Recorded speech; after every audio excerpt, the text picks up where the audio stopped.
वफाकी हुकूमत का आइंदा माली साल का बजट जून के पहले हफ्ते में पेश करने का फैसला। कौमी असम्बली के बजट इजलास का शेड्यूल तय कर लिया गया। इजलास 1 जून से शुरू होकर पूरा महीना जारी रहेगा।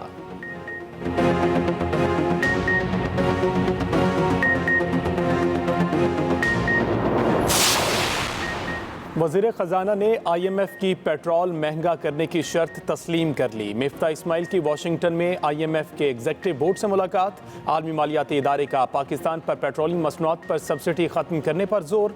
वज़ीर ख़जाना ने सब्सिडी ख़त्म करने पर इत्तफ़ाक़ किया। तक़रीब से ख़िताब में मिफ्ता इस्माइल बोले, हुकूमत इन सब्सिडीज़ की मुतहम्मिल नहीं हो सकती।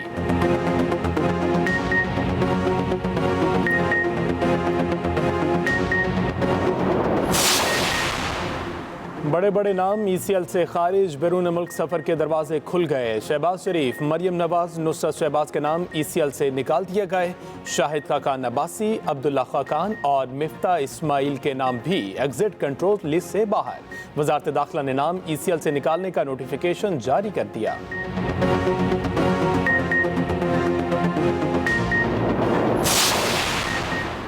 इमरान खान का धमकी अमेज खत पर सुप्रीम कोर्ट से खुली समाअत का मुतालबा। कहा, सुप्रीम कोर्ट ने जिस तरह डिप्टी स्पीकर से मुतल्लिक हुक्म दिया, खत के मामले को भी देखे। कौमी सलामती कमेटी ने तस्लीम किया, मुरासला हकीकत है, साजिश साबित हो गई। नवाज शरीफ ने लंदन में बैठकर साजिश और मुलाकातें की। सुप्रीम कोर्ट तहकीकात कराए। इमरान खान का अवाम को जल्द इस्लामाबाद की तरफ आने की कॉल देने का भी ऐलान।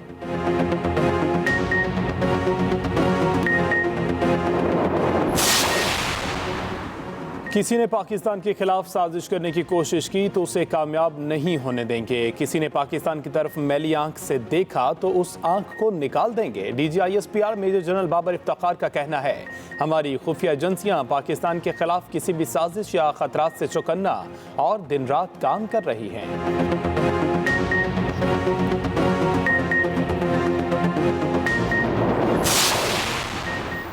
आप झूठे थे, झूठे हो, नालायक थे, नालायक हो, अवाम आपकी असलियत जान चुके। वज़ीर इत्तलात मरियम औरंगज़ेब का इमरान खान को जवाब।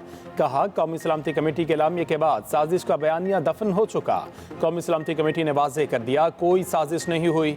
जब इत्तेहादी छोड़कर चले गए तो साजिश का ड्रामा रचाया। 8 मार्च को मुरासला मिलता है, 27 मार्च तक क्या सोए रहे।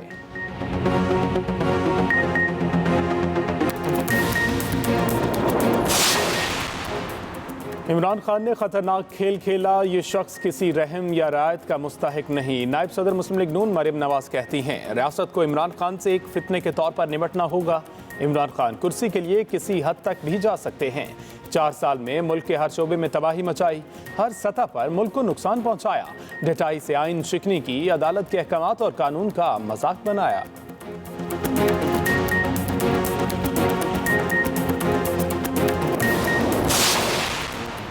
नवाज शरीफ और बिलावल का मिलकर काम करने का अज़म। दोनों रहनुमाओं की लंदन में होने वाली मुलाकात का एलामिया जारी। इत्तफाक किया, जब भी नून लीग और पीपल्स पार्टी ने मिलकर काम किया तो बहुत बड़ी कामयाबी हासिल की।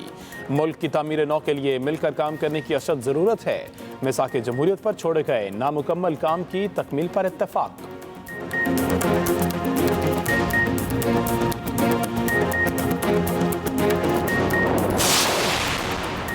और वज़ीर आज़म की बलूचिस्तान के लापता अफराद का मसला हल करने की यकीन दहानी। शहबाज शरीफ का मामला बाइख्तियार अफराद के सामने उठाने का वादा। खुजदार कचलाग शाहरा के संगे बुनियाद की तकरीब से खिताब में कहा, दहशत गर्दों ने बलूचिस्तान में तबाही मचाई, सूबे के हक की आवाज़ हर जगह उठाएंगे।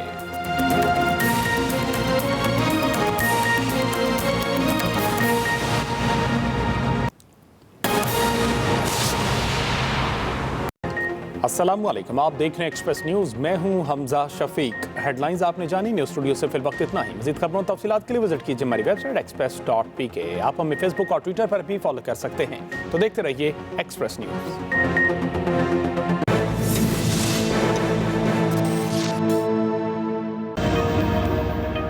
कि अब तो ये वाजे हो गया ना कि जो मैं कह रहा था वो सच है। अब नेशनल सिक्योरिटी अस्सलाम वालेकुम नाज़रीन, प्रोग्राम एक्सपर्ट में आपके साथ नबीला सिंधु। पैनल का तारुफ करवा दूं। पैनल का हिस्सा होंगे सलमान आबिद साहब, मोहम्मद इलियास साहब और जवाद फैजी साहब। बात करेंगे मुबैना धमकी आमेज़ मरास्ते के मामले की, जो सुलझने के बजाय मजीद उलझ गया है। गुज़श्ता रोज़ कौमी सलामती कमेटी ने वाज़ेह किया कि मरास्ते में किसी गैर मुल्की साजिश का सबूत नहीं मिला, ताहम हुकूमत और अपोजिशन की जानिब से इसे अपने अपने मौक़िफ़ की तौसीक़ करार दिया जा रहा है। साबिक़ वज़ीर आज़म इमरान खान ने न्यूज़ कॉन्फ्रेंस की और कहा कि मरास्ते से मुतालिक हमने जो कहा वो सच साबित हुआ। कौमी सलामती कमेटी ने दूसरी बार तस्लीम किया मरास्ता असली था, पाकिस्तान में मुदाखलत की गई। उन्होंने धमकी आमेज़ मरास्ते पर सुप्रीम कोर्ट की ओपन समाअत का मुतालबा करते हुए कहा कि अब साजिश साबित हो चुकी है, हकीकी आज़ादी के लिए जल्द इस्लामाबाद की तरफ मार्च की कॉल दूंगा। जबकि वफाकी वज़ीर इत्तलात मरियम औरंगज़ेब ने रद्द-ए-अमल देते हुए कहा इमरान खान साजिश का झूठा प्रोपेगेंडा कर रहे हैं। इत्तेहादियों ने साथ छोड़ा तो उन्हें साजिश याद आ गई। इसी मुनासबत से पहला और बड़ा सवाल ये, कौमी सलामती कमेटी का एलामिया किसके मौक़िफ़ की तौसीक़ है? सलमान साहब। देखिए, बुनियादी तौर पे तो जो पहला नेशनल सिक्योरिटी कमेटी का इजलास हुआ वो और जो दूसरा इजलास हुआ है, उसमें एक बात तो बड़े वाज़े तौर पे आई है कि इंटरवेंशन हुई है। और जब इंटरवेंशन है तो मेरे नज़दीक तो ये कॉन्स्पायरेसी से बड़ा वर्ड है। अच्छा, अब मसला है कि इसको किसने इन्वेस्टिगेट करना है, कहाँ इसने इन्वेस्टिगेट हुआ है और किसके कहने पर इन्वेस्टिगेट हुआ है। अब देखिए, हुकूमत जो है आज की वो उसको अपने अंदाज से लेके चलना चाहती है। जब पिछली हुकूमत इनको बुला रही थी पार्लिमानी कमेटी के अंदर तो इन्होंने उसका बाइकाट कर दिया था, लेकिन आज जब वो चीज़ों को लेके खुद लीड कर रहे हैं तो इसका मतलब हुआ कि वो मरासला अब महज एक मरासला नहीं है जिसके बारे में कहा जाता था ये झूठ का एक पलंदा है। अब उसकी एक अहमियत है और उसका इतराफ़ मुख्तलिफ हवालों से हुआ है कि ये एक मरासला तो आया है। इसकी लैंग्वेज और जो है वो अनडिप्लोमेटिक है, इसके अंदर जो अंदाज़ इख्तियार किया गया है वो ठीक नहीं है और इंटरवेंशन की बात भी की गई है। तो अब मसला ये है कि फिर इसको इन्वेस्टिगेट किया जाए, वरना मैं आपको बताऊँ 2023 का सारा इलेक्शन इसी मरासले के कॉन्टेक्स्ट में चलेगा। इमरान खान साहब इसको अपनी कैंपेन का हिस्सा बनाएंगे और अब जो आज की हुकूमत है वो उसको एक और तरीके से वहाँ पे डिफेंड कर रही होगी। तो बेहतर है कि इसको कहीं ना कहीं तो इन्वेस्टिगेट किया जाए, लेकिन कैसे किया जाए, कौन करेगा, ये वो सवालात हैं जिसके ऊपर बात आगे बढ़नी चाहिए। सिर्फ यहाँ तक कि इमरान खान ये कहें कि जनाब इसमें एक साजिश हुई है, वो कहें कि जी साजिश नहीं हुई है, दोनों इस बात को लेकर पब्लिक में चले जाएं और पब्लिक में अपना अपना मुकदमा पेश करना शुरू कर दें, तो ये कोई अच्छी चीज़ नहीं है। क्योंकि डिप्लोमेसी के कॉन्टेक्स्ट में ये अच्छा नहीं होगा कि हम इस तरह से इंटरनेशनल कॉन्टेक्स्ट को इस तरह से बयान करें, ख़ासतौर पर अमरीका के तनाजुर में। तो मेरी तो गुजारिश ये है कि इसके ऊपर वाकई एक कमीशन बनना चाहिए। इमरान खान साहब ने आज कहा है कि डे टू डे हियरिंग भी होनी चाहिए और सुप्रीम कोर्ट इसके ऊपर करे। अच्छा, अब हुकूमत तो नहीं कर सकती क्योंकि हुकूमत खुद एक फरीक बन गई है। हुकूमत को तो इस वक्त वो कहेगी कि जनाब ये तो साजिश हुई नहीं है, हम तो उसका हिस्सा नहीं है, क्योंकि इमरान खान का इल्ज़ाम सारा आज की हुकूमत के ऊपर है। तो अब इनसे हट के कहीं ना कहीं इसको इन्वेस्टिगेट तो होना होगा। और ये मैं आपको बताऊं, अगर सुप्रीम कोर्ट इस पर इन्वेस्टिगेट नहीं करती तो ये सारी की सारी अगले साल, समझता हूँ कि जो आज की हुकूमत है ये उसकी ज़्यादा जिम्मेदारी है कि वो इस चीज़ को जो है प्रूफ करें कि जनाब ये जो इमरान खान का मौक़िफ़ है गलत है। लेकिन वो कैसे प्रूफ करेंगे, वो इस तरह से मरासलों से तो नहीं अपना एलामिया से होगा, वो बाकायदा प्रॉपर इन्वेस्टिगेट होगा, किसी बेहतर फोरम पर होगा जिसकी कोई लेजिटिमेसी होगी, जिसकी कोई क्रेडिबिलिटी होगी और सारे फरीक फिर उस फैसले को तस्लीम करेंगे, तब जाके ये मसला ख़त्म होगा। वगरना ये इलेक्शन पॉलिटिक्स के अंदर हर जगह पॉलिटिसाइज होगा। तो सलमान साहब, आप ये कहना चाह रहे हैं कि इमरान खान की जानिब से जो मुतालबा किया जा रहा है सुप्रीम कोर्ट इस पर जुडिशियल कमीशन बनाए, इसकी ओपन हियरिंग होनी चाहिए, वो मुतालबा बिल्कुल ठीक है? जी, मेरा तो ख्याल है ना, देखिए ना, हुकूमत तो कुछ नहीं कर सकती, हुकूमत तो खुद फरीक है, इमरान खान साहब भी फरीक हैं, तो कोई तीसरा फरीक इसको इन्वेस्टिगेट करेगा ना। अगर हुकूमत समझती है कि वाकई इमरान खान साहब का मौक़िफ़ गलत है तो मेरा ख्याल है कि सुप्रीम कोर्ट को फिर इसके ऊपर आगे आना चाहिए। लेकिन ये होगा या नहीं होगा इसके बारे में मैं हतमी तौर पर तो नहीं बात कर सकता। तो जुडिशल कमीशन अगर इस पर बन जाता है तो फिर आपको क्या लगता है कि इस पर कितनी शफाफत हो सकती है? क्योंकि जब कमीशन बना दिया जाता है, तहकीकात होती हैं, तो फिर दोनों फरीकों से बात की जाती है। अब इस मरास्ते में जो दूसरा फरीक है वो इंटरनेशनल लेवल का है। आपको लगता है कि जब उस फरीक को शामिल किया जाएगा, इसके ऊपर तहकीकात की जाएंगी, तो ये तहकीकात उस लेवल की होंगी जिस लेवल की ये तहकीकात होनी चाहिए? देखिए, आपको याद होगा जब 2014 में जुडिशल कमीशन बना था इंतखाबी धांधली के हवाले से, तो इमरान खान साहब का मौक़िफ़ तो नहीं तस्लीम किया गया कि इंतखाबी धांधली हुई है। अलबत्ता ये ज़रूर कहा गया था कि इंतखाबात में बेज़ाब्तगियाँ हुई हैं। तो इमरान खान साहब साहब ने उस मौक़िफ़ को तस्लीम कर लिया था क्योंकि सुप्रीम कोर्ट का फैसला था।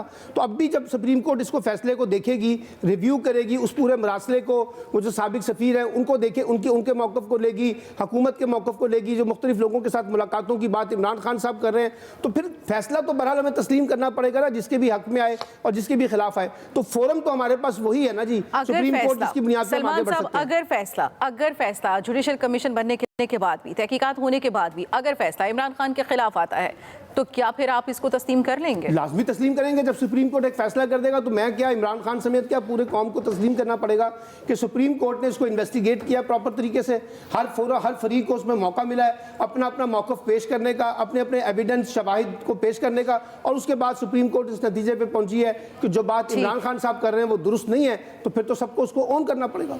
ठीक है, जवाद फैजी साहब, आपकी जानिब आऊंगे, आपसे भी यही जानना चाहेंगे कि कौमी सलामती कमेटी का एलामिया कल एक बार फिर जारी किया गया। ये एलामिया उसी दूसरा, इससे पहले जो एलामिया जारी किया गया था उसके साथ रिलेट करता है, एक ही जैसा एलामिया जारी किया गया। आपको क्या लग रहा है किसके मौक़िफ़ की तौसीक हो रही है? देखिए, अगर वैसा ही एलामिया दोबारा जारी किया गया है तो फिर तो मेरा ख्याल है इतना ज़्यादा सीख पा खान साहब को भी नहीं होना चाहिए। और उसमें कहाँ साजिश का जिक्र है? DGISPR प्रेस कॉन्फ्रेंस कर चुके, उसके बाद हम ये कहना चाह रहे हैं मुसलसल के गैर मुल्की जो ताकतें हैं वो हमारे मुल्क में इतना ज़्यादा इन्फ्लुएंस रखती हैं, तो हम अपने हर इदारे पे भी उंगली उठाना चाह रहे हैं।